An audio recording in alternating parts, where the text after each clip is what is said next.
Ya vimos de manera general las 4 etapas propuestas por el profesor Nielsen para hacer mediciones de usabilidad. Analicemos con detalle cada una de las mismas. En una primera etapa, los expertos que participan en el estudio de manera individual hacen una identificación de problemas que han encontrado en el sitio que se está evaluando. Una tabla que puede ser un formato como el establecido en esta presentación les puede ayudar para consolidar los problemas. Una identificación del problema, una definición del mismo, una explicación. Un aspecto interesante es relacionar el problema con una de las 10 heurísticas que propone el profesor Nielsen, o sea, qué heurística se ve afectada por el problema que se ha identificado, y un aspecto muy importante, la referencia o la evidencia de ese problema que encontramos. Esta etapa se debe hacer de manera individual por cada uno de los expertos.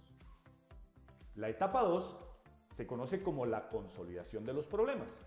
En esta etapa, los expertos que hacen parte del estudio se reúnen y hacen una consolidación de los mismos.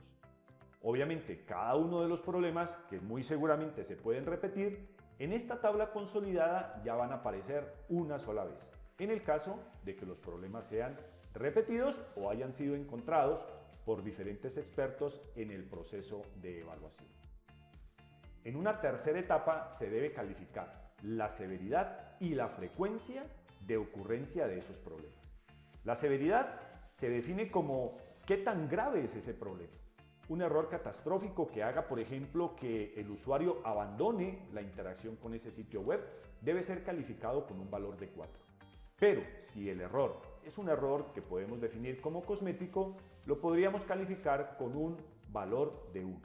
En el caso de la frecuencia, si el error se presenta mucho en las diferentes páginas que tiene el sitio, por ejemplo, podríamos calificarlo con un nivel de 4. Significaría que ese error ocurre en más del 90% del sitio que estamos evaluando.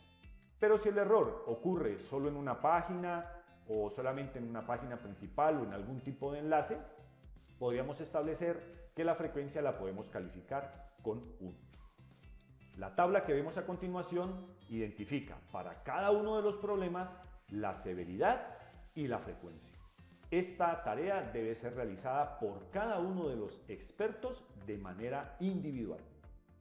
En la etapa 4, o la fase 4, como lo propone el profesor Jakob Nielsen, se calcula la criticidad de cada uno de los problemas. La criticidad es la suma de la frecuencia más la severidad. Este ya es un proceso consolidado. ¿Qué significa? Que en la fase 4, los expertos que están haciendo partícipe de este estudio hacen el cálculo del nivel de criticidad. En este caso, por ejemplo, lo que estamos viendo es que tenemos 3 evaluadores, evaluador A, evaluador B, evaluador C.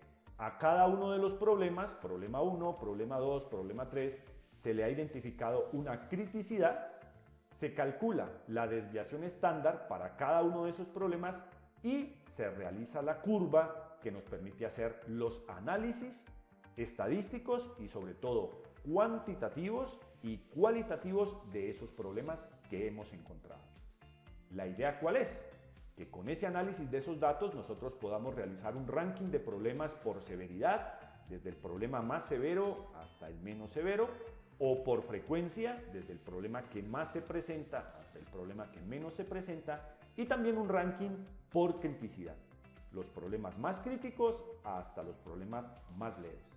La idea de este proceso es, como siempre, proponer unas propuestas de solución, establecer cómo mejorar el sitio web que estamos evaluando. Como vemos, el método de Jakob Nielsen resulta ser una herramienta muy simple, muy fácil de aplicar para hacer detección de problemas de usabilidad en aplicaciones web. Espero les haya sido de utilidad este recurso. Muchas gracias.